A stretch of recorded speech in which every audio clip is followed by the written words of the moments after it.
Giannis is past 30, the Bucks are wobbling between relevance and regression, and the Eastern Conference feels oddly fragile. But will loyalty outweigh reality?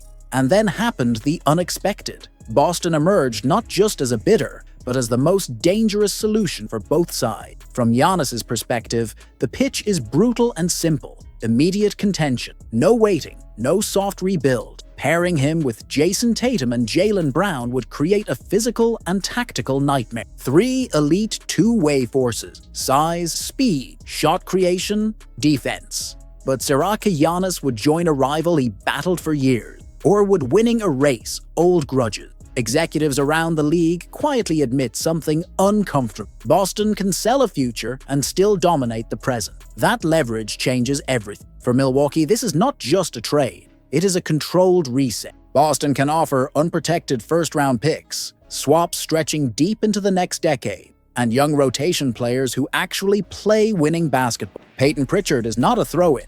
He is a starting-caliber guard on a friendly contract. Derek White hurts to mention, but his value is exactly what a retooling franchise needs. Add expiring money, and suddenly the Bucks regain flexibility, asset, and optionality. But here comes the opinion nobody wants to say out loud. Trading Giannis inside the East might be smarter than sending him west. Why? Because Boston's dominance could actually accelerate Milwaukee's rebuild by forcing clarity instead of false hope. And the future. If Boston pulls this off, the East tilts for years. Not because Giannis is still Giannis, but because the Celtics would control timeline, matchups, and leverage. The real question is not if Boston can make the best offer. It is whether the league is ready for the consequences if they do.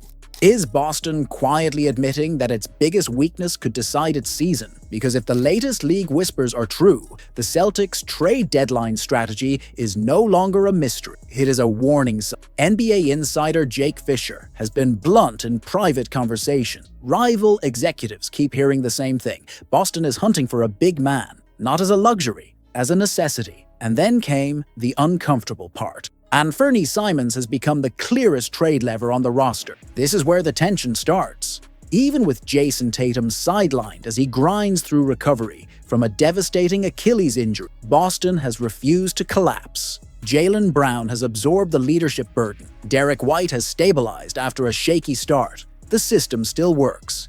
But Masaraka works well enough when the games slow down. Interior depth keeps cracking under pressure. Neemias Queta has provided energy and physicality, but behind him, the drop is sharp. Against larger front courts, Boston bleeds second-chance points.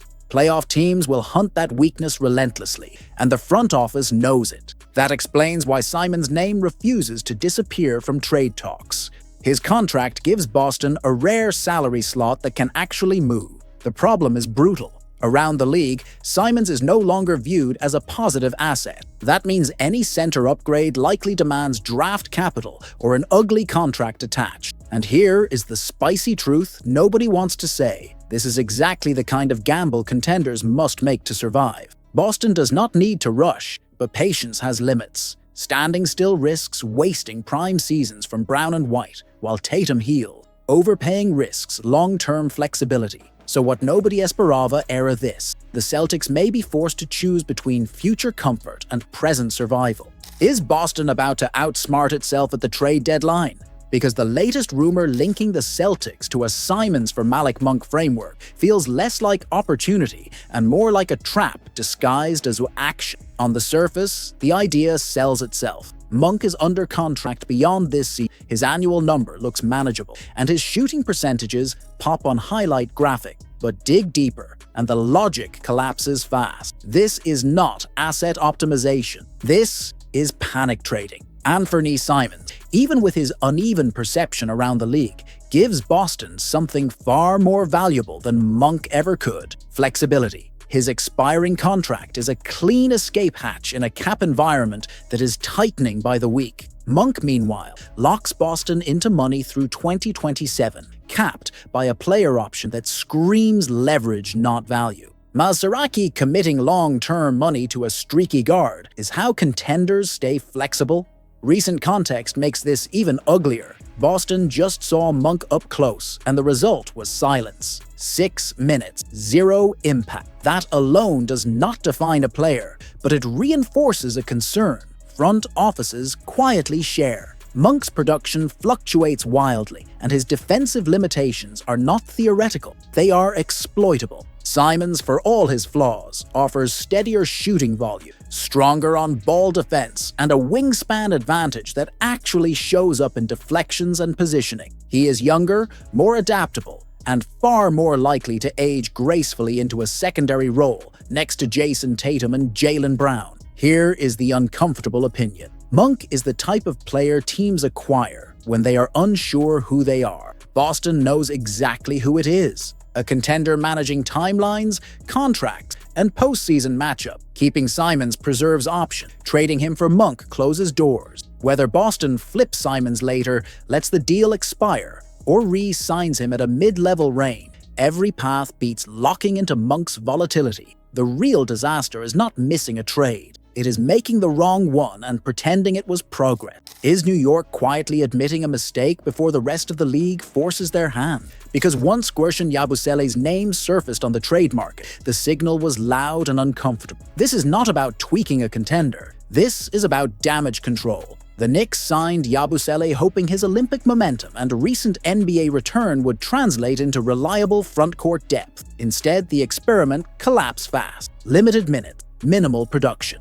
Defensive breakdowns that coaches cannot scheme around, a three-point shot that never stabilized. And suddenly, under Mike Brown, Yabusele became invisible in the rotation. Now comes the hard part. Yabusele carries a player option for next season, which instantly depresses his value. Around the league, that is viewed as leverage for the player, not the team. Any Knicks attempt to move him likely requires attaching draft compensation or pairing him with a younger, more appealing asset. That alone reveals how front offices actually see this contract. This is where Boston enters the conversation, not as a buyer, but as a measuring stick. The Celtics need size and front court stability, but they are not desperate. They are selective. Yabusele does not protect the rim at a high level, does not stretch defenses consistent, and does not raise Boston's playoff ceiling. Acquiring him would solve a roster math problem, not a basketball one. Here is the uncomfortable opinion. This rumor is not about fit.